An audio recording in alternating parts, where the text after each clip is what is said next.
नमस्ते दोस्तों, स्वागत है आप सभी को मेरे इस नए वीडियो में। और आज हम लोग पढ़ने वाले हैं कक्षा 10वीं बिहार बोर्ड के जीव विज्ञान की एक बहुत महत्वपूर्ण अध्याय पोषण को। और ये चैप्टर बोर्ड एग्ज़ाम के दृष्टिकोण से बहुत ज़्यादा इम्पोर्टेंट है ये चैप्टर पोषण। और इससे काफ़ी ज़्यादा ही ऑब्जेक्टिव भी बनते हैं और साथ में सब्जेक्टिव भी इसी से क्वेश्चन बनते हैं। और चलिए अब तो दोस्तों आज हम पढ़ने वाले हैं, जैसा कि आप लोग को मालूम ही है, पोषण को पढ़ेंगे और साथ ही साथ में एकदम रापचिक स्टाइल में समझाएंगे और एकदम शुरू से समझना चालू करेंगे। तो चलिए शुरू करते हैं।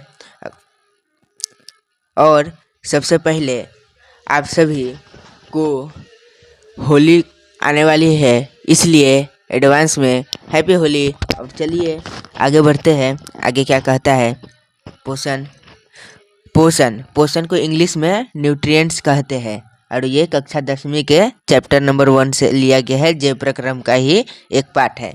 चलिए आगे बढ़ते हैं। आगे क्या कहता है? पहली बात तो आप लोग को इतना मालूम होना चाहिए कि पोषण क्या है। पोषण हम लोग पढ़ रहे हैं और सबसे पहले हम लोग को इतना मालूम होना चाहिए पोषण क्या है। तो ये समझने वाले हैं अभी पोषण क्या है। तो इधर साफ साफ लिखा हुआ है, जीवों द्वारा प्राप्त करने और उसका उपयोग करने की प्रक्रिया को ही पोषण कहते हैं। मतलब हम लोग जो भी खाते हैं, जितना भी हम लोग जितना भी खाते हैं, जीव जंतु जो भी खाना पीना या पेड़ पौधे जहाँ से भी अपना भोजन प्राप्त करते हैं ना, और अपना उसका उपयोग करते हैं अपने शरीर में, तो इसे ही हम लोग पोषण कहते हैं। जैसे कि आप लोग को मालूम होगा, आप लोग खाते होंगे घर पे, रोटी खाते होंगे, चावल खाते होंगे, तो ये सब से आप लोग को पोषण मिलता होगा। तो पोषण मिलता है, इसे ही पोषण कहते हैं। इसे याद कर लीजिएगा। जीवों द्वारा भोजन प्राप्त करने और उसका उपयोग करने की प्रक्रिया को ही पोषण कहते हैं। आज मेरा स्पीड थोड़ा ज़्यादा है क्योंकि आप लोग को मालूम होगा कि आज मुझे 1 शॉट लेना है। इसका पहले ही कल बता दिया था। चलिए आगे बढ़ते हैं। भोजन से मिलता क्या है? आप लोग को भी सवाल होता होगा। पोषण तो चलिए पोषण भोजन ही है, लेकिन पोषण या भोजन से हमें मिलता क्या है? तो इससे हमें ऊर्जा मिलता है, वृद्धि मिलती है, शरीर की मरम्मत मिलती है और रोग प्रतिरोधक क्षमता मिलती है। मतलब कि भोजन खाने के बाद हम लोग के शरीर में ऊर्जा प्राप्त होता है, जिससे हम लोग तंदुरुस्त और स्वस्थ रह सकते हैं और हमारा विकास भी होता है। चाहे हाइट में वृद्धि हो, चाहे वजन में वृद्धि हो, ये सब हम लोग को भोजन से ही प्राप्त होता है। और अगर आप भोजन नहीं खा रहे होंगे तो आप अंदर से फील करिएगा कि आज थोड़ा तबीयत खराब है, ऐसा फील कीजिएगा। लेकिन भोजन करने के बाद आप लोग को तंदुरुस्त फीलिंग होगा और अंदर से पावरफुल ऐसा मजबूत होगा। अगर आप भोजन सही टाइम पे नहीं करते होइएगा तो आपको कुछ बीमारी भी हो सकता है। इसलिए बहुत बड़े डॉक्टर भी कह के गए हैं कि हम लोग को भोजन समय अनुसार ही करना चाहिए। चलिए आगे बढ़ते हैं। आगे क्या कहता है पोषण के बाद? पोषण की आवश्यकता क्या है बताओ? देखिएगा और समझिएगा पोषण की आवश्यकता क्या है। तो पोषण की बहुत सारी आवश्यकता है, जिसमें से हम लोग कुछ 4 पॉइंट लिखे हुए हैं। तो देखो, जीवों को पोषण की आवश्यकता होती है क्योंकि ऊर्जा प्राप्त करने के लिए, वृद्धि और विकास के लिए, कोशिकाओं की मरम्मत के लिए और जीवन क्रियाओं को चलने के लिए। कोशिका तो आप लोग पढ़े ही होंगे, कक्षा 9वीं में पढ़े होंगे कोशिका के बारे में। कोशिका 3 प्रकार के होते हैं, हमारे ये सेल में पाए जाते हुए। तो यही है। इसको तो मैं ज़्यादा डीपली अभी समझा नहीं सकता हूँ, क्योंकि इसके लिए एक चैप्टर आप लोग को 9वीं में दिया गया था कोशिका के लिए। तो चलिए इसको फिर से 3 पॉइंट पहले अच्छे से समझ लीजिए। और ये पेपर के लिए, बोर्ड एग्जाम की परीक्षा के लिए VVI क्वेश्चन है और VVI कॉन्सेप्ट भी है। इसको समझ लीजिएगा ना तो पूरा पोषण समझ लीजिएगा। देखिए, हम लोग पोषण करते हैं, इससे ऊर्जा मिलता है क्या नहीं आपको पहले बताया है। पोषण मतलब कुछ खाना खाने के बाद ही हम लोग को वृद्धि होता है या वजन बढ़ता है। जीवन क्रिया इसी से चलती है। अगर आप भोजन नहीं करिएगा तो आप शायद से, भगवान न करे, लेकिन मृत्यु भी हो सकता है। और कोशिका को हम लोग का जो कोशिका टूटता है बनता है, ये सब भोजन या पोषण से ही होता है। चलिए आगे बढ़ते हैं। आगे क्या कह रहा है, पोषण के प्रकार। देखिए पोषण होते हैं 2 प्रकार के, समझ रहे हो ना। पोषण के प्रकार में पोषण होते हैं 2 प्रकार, पहला स्वपोषी पोषण और दूसरा होता है आगे परपोषी पोषण। वो आगे बढ़ाते हैं अभी, तो समझिएगा स्वपोषी पोषण क्या होता है। तो स्वपोषी पोषण वो है जो जीव अपना भोजन स्वयं बनाते हैं, मतलब ऐसे जीव जो अपना भोजन स्वयं बनाते हैं उसे ही स्वपोषी पोषण कहते हैं। जैसे हो गया हरे पौधे, देखते होइएगा हरे पौधे को जल, कोई खाना तो नहीं देता है उसको, हम लोग जाके उसको तो खाना नहीं देते हैं।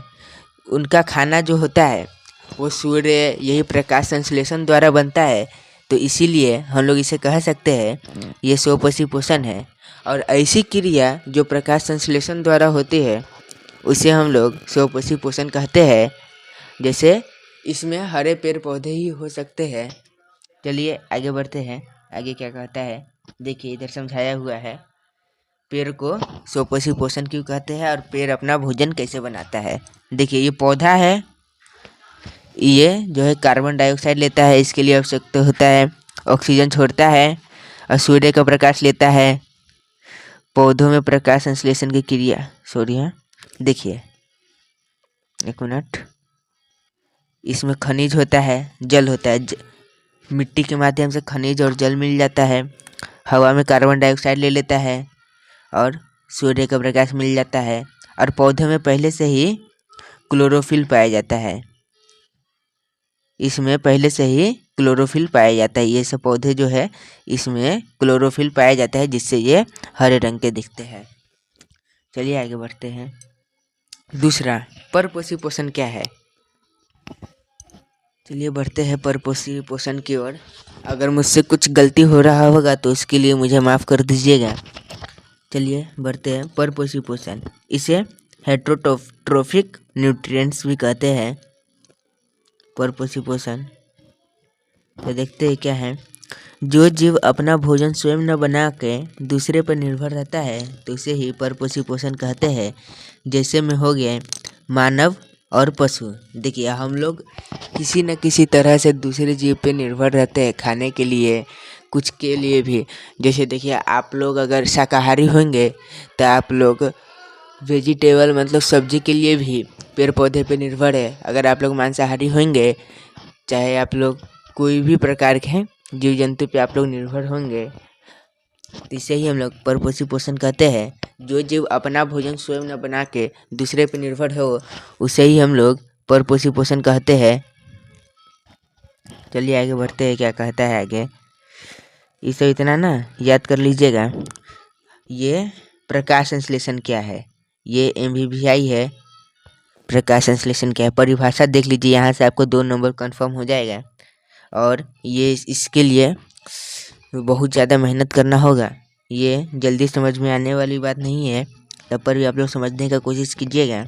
देखिए वह प्रक्रिया जिसमें हरे पौधे सूर्य के प्रकाश की सहायता से कार्बन डाइऑक्साइड और जल से भोजन बनाते हैं उसे ही प्रकाश संश्लेषण कहते हैं। जैसा कि हमने पहले ही आपको समझा दिया है कि स्वपोषी पोषण में होता है प्रकाश, पौधे जो होते हैं प्रकाश संश्लेषण द्वारा अपना भोजन बनाते हैं।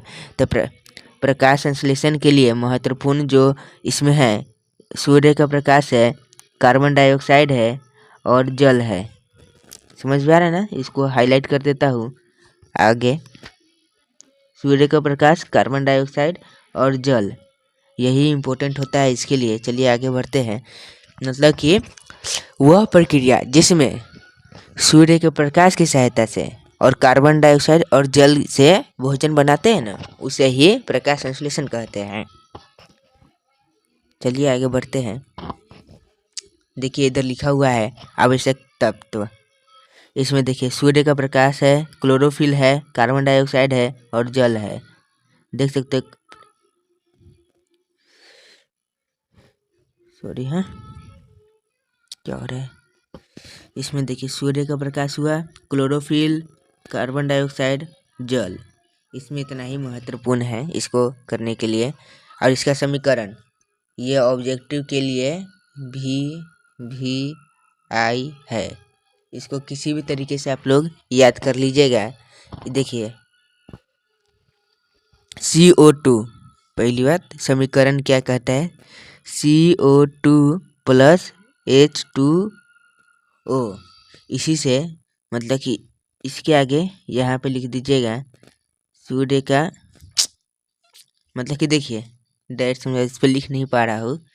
कार्बन डाइऑक्साइड और जल की मदद और एरो डाल के दीजिएगा इस पे सूर्य का प्रकाश, और नीचे क्लोरोफिल डाल दीजिएगा। इसके बाद जो बनेगा उत्पाद ये C6H12O6 और O2 जो है, यही आपका रासायनिक समीकरण है। इसे किसी भी तरह में से याद कर लीजिएगा।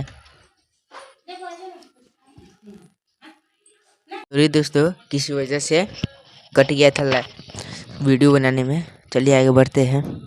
यहाँ तक हम लोग पढ़ लिए थे रासायनिक समीकरण तक। आगे बढ़ते हैं। आगे क्या कहता है, प्रकाश संश्लेषण की प्रक्रिया समझते हैं। जड़ों द्वारा जल का अवशोषण। मान लीजिए यहाँ पे मिट्टी है, ये आपका पौधा हो गया, ये पौधा हो गया। तो ये पौधा है तो नीचे देखिए ये मिट्टी है, मिट्टी से ऊपर की ओर जल भी जा रहा है, और मतलब यहाँ पे देखिए इसका जड़ है, इसका जड़ है यहाँ तक नीचे नीचे इसका जड़ है पूरा, ये जड़ है। तो जड़ से नीचे जो माटी में जल पाया जाता है ना, माटी के अंदर जल रहता है इधर ही से आपको, तो यहाँ से पूरा इसमें पूरा जल जाता है, पानी गया। तो उसके बाद यहाँ पे देखिए ये पौधा हो गया। इस पत्तियों में पहले से ये पत्ती जो होता है इसमें कार्बन डाइऑक्साइड ग्रहण करता है, CO2 ग्रहण करता है और O2 निष्कासित करता है, मतलब छोड़ता है। और ये जो पौधा है इसमें सूर्य का प्रकाश जो है से अपना, जैसे आप लोग घर पे हम लोग गैस यूज करते हैं, चूल्हा यूज करते हैं, वैसे ही सूर्य के प्रकाश से ये लोग अपना खाना बनाते हैं और ग्लूकोज का भी निर्माण करते हैं, जिसका रासायनिक सूत्र होता है C6। और इसका पचमा क्या कहता है, ऑक्सीजन का उत्सर्जन, जो भी मैं बताया हूँ, CO2 ग्रहण करता है और ऑक्सीजन उत्सर्जित करता है। जैसे आप ये इसके माध्यम से समझ सकते हैं। ये देखिए ये पौधा है आपका, ये CO2 ग्रहण करता है, ये भी सूर्य का प्रकाश भी ग्रहण करता है और ऑक्सीजन को निष्कासित मतलब बाहर छोड़ता है, बाहर निकालता है। और इसमें पहले से ही क्लोरोफिल पाया जाता है, जिससे ये हरा। और नीचे देखिए, नीचे ये वाला जो है पार्ट, ये वाला जो पार्ट है, इसी से इसको जल भी मिल जाता है और खनिज भी मिल जाता है, जिससे ये अपना भोजन बनाने के लिए कोई भी तरीके से मतलब किसी तरीके से इन लोग को परेशानी नहीं होती है। चलिए आगे बढ़ते हैं। आगे क्या कहता है, ये देखिए रंध्र मतलब स्टोमेटा क्या है ये समझना बहुत इम्पोर्टेंट है। देखिएगा आप लोग पत्तियों में, जैसे यहाँ पे दिया हुआ है एक पत्ती, यहाँ पे देख रहे तो यहाँ पे आप लोग ध्यान से देखिए, कोई भी पत्ता उत्ता में हरा पौधा के, जैसे आम के पेड़ का भी या अमरूद का भी, तो वहाँ पे जो लाइन जैसा बना रहता है, तो उसके अंदर देखिएगा तो ध्यान से, तो वहाँ पे छोटे छोटे रंध्र पाए जाते हैं। पत्तियों की सतह पर छोटे छोटे जो छिद्र होते हैं ना, मतलब ऐसा ऐसा छोटा छोटा देखिएगा एकदम ध्यान से, तो एकदम छेद जैसा दिखेगा ना, तो उसे ही हम लोग रंध्र कहते हैं। और इसमें ना गैसों का आदान प्रदान होता है, खुद से ही गैसों का आदान प्रदान होता है। चलिए आगे बढ़ते हैं। आगे क्या कहता है, परपोषी पोषण के प्रकार, ये पढ़ लीजिएगा परपोषी पोषण के प्रकार। तो इसके 3 प्रकार है। ओ सॉरी, ये क्या हो गया, 1 मिनट। पोषी के प्रकार, तो इसके 3 प्रकार होते हैं। कितने? 3 प्रकार। पहला होता है हेलोजाइक, जिसमें हम लोग आते हैं पूरा भोजन ग्रहण कर पचाना, मतलब हम लोग पूरा भोजन ग्रहण कर लेते हैं फिर पचा लेते हैं, इसे ही हेलोजाइक कहा जाता है। ये इम्पोर्टेंट नहीं है, इसे नहीं पढ़िएगा तब पर भी चलेगा। चलिए आगे बढ़ते हैं। सॉरी हाँ, ये आगे बढ़िएगा। एक परजीवी पोषण होता है, दूसरों जीव पर निर्भर होता है, जैसे अमर बेल का पौधा। अमर बेल जो होता है वो दूसरे पे निर्भर होता है। ये सब नहीं पढ़िएगा मैंने भी ना, तब पर भी चलेगा, क्योंकि इससे कभी भी क्वेश्चन नहीं पूछा गया और नहीं पूछा जाएगा। ये सब नहीं पढ़िए। मृतजीवी पोषण ये बस पढ़ लीजिएगा। ये मृतजीवी पोषण क्या होता है? पर पोषण।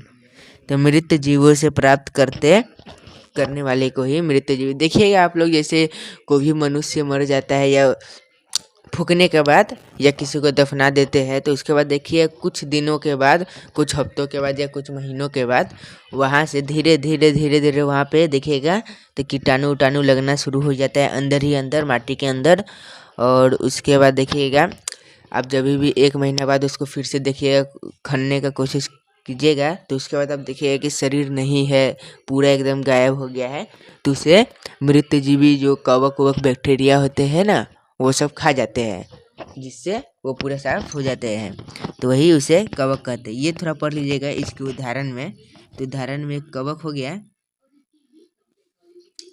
पहला कवक हो गया, और दूसरा पढ़ लीजिएगा बैक्टीरिया। बस ये दोनों उदाहरण पढ़ लीजिए। यहाँ से 1 नंबर आप लोग का कंफर्म हो गया है ऑब्जेक्टिव में। चलिए आगे बढ़ते हैं, आगे क्या कहता है। मानव में पोषण, ये समझना बहुत इम्पोर्टेंट है। मानव में पोषण ये समझिए। ये देखिए हम लोग का ये, रुक जाइए 1 मिनट। मानव में पोषण, ह्यूमन न्यूट्रिशन, हम लोग का जो पोषण होता है, कैसे होता है, क्यों होता है, ये सब समझना भी बहुत ज़्यादा इम्पोर्टेंट है। और समझेंगे भी हम लोग, लेकिन इसको थोड़ा आराम से समझेंगे। मैं फटाफट बोल रहा हूँ इसके लिए सॉरी। हाँ, लेकिन इसे कैसे भी आधा घंटा के अंदर में ख़त्म करना है, इस चैप्टर को 1 शॉट लेके। देखिए मानव में पोषण की प्रक्रिया की 5 चरण होती है। पहला ग्रहण होता है, दूसरा पाचन होता है, तीसरा अवशोषण होता है, चौथा आत्माशय होता है, 5वां उत्सर्जन होता है। ग्रहण मतलब खाना खाना, अंदर मुख से जो खा रहे हो उसे ग्रहण कहते हैं। दूसरा हमारे पेट में जाके जो पच रहा है ना, पचना ही पाचन कहलाता है। अवशोषण मतलब वो जो पचा हुआ है उसमें से जो प्रोटीन होता है, ये सब होता है, वो हमारे शरीर में चारों तरफ फैलना। उसके बाद आत्मसात मतलब कि जितना भी उसमें चले गया, उसके बाद प्रोटीन हमारे शरीर में पहुंचने के बाद जितना खराब सब कुछ है वो सब लाके एक जगह पे इकट्ठा करना है। और उसके बाद उत्सर्जन जो हम लोग सुबह सुबह जाते हैं किसी के मूत्र मार्ग से या कहीं से भी, उसे उत्सर्जित मतलब बाहर निकालना ही उत्सर्जन कहलाता है। चलिए आगे बढ़ते हैं। आगे क्या कह रहा है आप लोग को। मानव में पाचन तंत्र, ये थोड़ा इम्पोर्टेंट है। 5 नंबर के लिए इसका सिर्फ डायग्राम पूछा गया था बहुत साल पहले, और ये इस साल आ सकता है। इसको देख लीजिएगा, बनाने को सीख लीजिएगा, नहीं तो मैं आप लोग को एकदम शॉर्ट ट्रिक बताऊंगा इसको बनाने के लिए। इसको थोड़ा देख लीजिएगा आप लोग। देखिए पहले ही आपको बताया, मुख से जो खा रहे हैं, उसके बाद ग्रास नली में जा रहा है ये सब में, उसके बाद आमाशय में, छोटी आंत में, फिर बड़ी आंत में, और फिर बाहर निकल रहा है। इसको थोड़ा इसके लिए अलग एक वीडियो लाऊंगा 5 मिनट का, बनाने से लेके इसका पूरा समझा दूंगा ट्रिक के साथ। चलिए आगे बढ़ते हैं। मुख में पाचन, लार ग्रंथि द्वारा, एंजाइम एमाइलेज द्वारा स्टार्च का पाचन होता है। चलिए आगे बढ़ते हैं। आमाशय में पाचन, आमाशय में पाचन, हमारे शरीर में एक अम्ल पाया जाता है, इसे याद कर लीजिएगा, जिसका नाम है हाइड्रोक्लोरिक अम्ल या HCl। अगर वो HCl अम्ल अगर आपके निकाल के अगर आपके हाथ की स्किन पे डाला जाए तो वो पूरा आपका हाथ मतलब आर पार कर देगा, इतना वो खतरनाक अम्ल होता है, समझ रहे। तो हमारे आमाशय में पाचन करने के लिए HCl अम्ल बहुत ज़्यादा इम्पोर्टेंट होता है। उसके बाद एंजाइम भी होता है, पेप्सिन एंजाइम, वो भी बहुत इम्पोर्टेंट होता है। और प्रोटीन का भी पाचन होता है आमाशय ही में। चलिए आगे बढ़ते हैं। छोटी आंत का क्या काम होता है। तो पाचन पूर्ण यहीं पे होता है। पूरा पाचन शरीर जितना भी आप खाए भोजन ग्रहण किए पूरा पाचन छोटी आंत में होता है और भोजन का अवशोषण भी यहीं पे होता है, मतलब जमा होना पूरा। बड़ी आंत का क्या कार्य है? तो जल का अवशोषण करता है, जो हम लोग जल पीते हैं पानी पीते हैं उसका अवशोषण करता है और मल का निर्माण करता है, वही जो हम लोग सुबह सुबह जाते हैं उसका निर्माण यही करता है बड़ी आंत। महत्वपूर्ण एंजाइम क्या है? तो महत्वपूर्ण एंजाइम ये सब नाम याद कर लीजिएगा, इम्पोर्टेंट है, वीवीआई है। एमाइलेज को कहते हैं कार्बोहाइड्रेट, पेप्सिन को प्रोटीन, लाइपेज को वसा। मतलब कि ये एंजाइम किसका पाचन करता है ये आपको समझना है। तो एमाइलेज जो है वो कार्बोहाइड्रेट का पाचन करता है, पेप्सिन जो है वो प्रोटीन का पाचन करता है, लाइपेज जो है वसा का पाचन करता है। वसा मतलब फैट, वसा मतलब फैट मतलब मोटापा। जितना हम लोग चर्बी जो होता है ना, चर्बी को लाइपेज नामक ही जो एंजाइम होता है ना वही पाचन करता है। चलिए आगे बढ़ते हैं। पोषण से जुड़े महत्वपूर्ण तथ्य। पौधे पृथ्वी के प्राथमिक, देखिए पौधा जो होता है ना वो उत्पादक होता है, उत्पादक उपभोक्ता। आप लोग पढ़े होंगे अति में क्या कहते हैं एसएसटी में पढ़े होंगे, उत्पादक किसे कहते हैं? उपभोक्ता। उत्पादक मतलब बनाने वाला, तो मतलब कि जो पौधे जो है वो उत्पादक होते हैं, मतलब बनते हैं। इसमें क्लोरोफिल हरा रंग देता है और छोटी आंत सबसे लंबी होती है। पित्त रस वसा का पाचन करता है, वही जो पित्त आपको जो बताया था पहले, पित्त वसा का पाचन करता है। इसको याद कर लीजिएगा ना, इसको बस इतना याद कर लीजिएगा ना। 2 नंबर कंफर्म है, यहाँ पर से 2 नंबर मार्क्स कंफर्म है, प्रथम पाली और द्वितीय पाली दोनों को मिला के। 1 नंबर प्रथम पाली वाले को, 1 नंबर द्वितीय पाली वाले को, ये याद कर लीजिएगा, ये मोस्ट वीवीआई है। एग्जाम के लिए वीवीआई पॉइंट्स ये देखिए, प्रकाश संश्लेषण का समीकरण याद कर लीजिएगा, पोषण का प्रकार याद कर लीजिएगा, मानव पाचन चरण याद कर लीजिएगा, एंजाइम और उनका कार्य याद कर लीजिएगा, छोटी आंत का महत्व याद कर लीजिएगा। मैं गारंटी देता हूँ कि यहाँ से आपको 3 मार्क्स कंफर्म है। चलिए दोस्तों, तो आप लोग का थैंक यू, बहुत बहुत थैंक यू कि इतना देर तक आप लोग बने रहे। और आप लोग को अगर ये वीडियो अच्छा लगा हो तो वीडियो को लाइक ज़रूर कीजिएगा, अपने दोस्तों के साथ शेयर कीजिएगा और चैनल को सब्सक्राइब करना ना भूलें। अगली वीडियो में हम इसी चैप्टर के महत्वपूर्ण प्रश्नों को हल करेंगे। ये जो महत्वपूर्ण प्रश्न था ये सब ऐसे हम लोग 20 क्वेश्चन को हल करेंगे नेक्स्ट वीडियो में। तो आप लोग बताइए आज शाम को कौन सा वीडियो लाया जाए, कमेंट में बताइएगा। आज शाम को मैं सोच रहा था पूरा जितना भी मैथ का जितना भी फॉर्मूला है इसको वन शॉट में पूरा ट्रिक के माध्यम से ला रहा हूँ, इसको देख लीजिएगा और देखना ना भूलिएगा। धन्यवाद। और आप लोग बस ऐसे ही हम पढ़ते रहिए, टॉपर बनने से आप लोग को कोई नहीं रोक सकता है। You are the topper. और thank you thank you thank you, कितना बार बोलूँ आप लोग को उतना कम है, इसीलिए बार बार बोल रहा हूँ। चलिए थैंक यू। और आप लोग का ये सवाल है, आप लोग का ये सवाल है, आज बताइएगा मुझे आज मेरा कितना सब्सक्राइबर है ये बताइए। सब्सक्राइबर कितना है कमेंट में बता के जाइएगा। Thank you.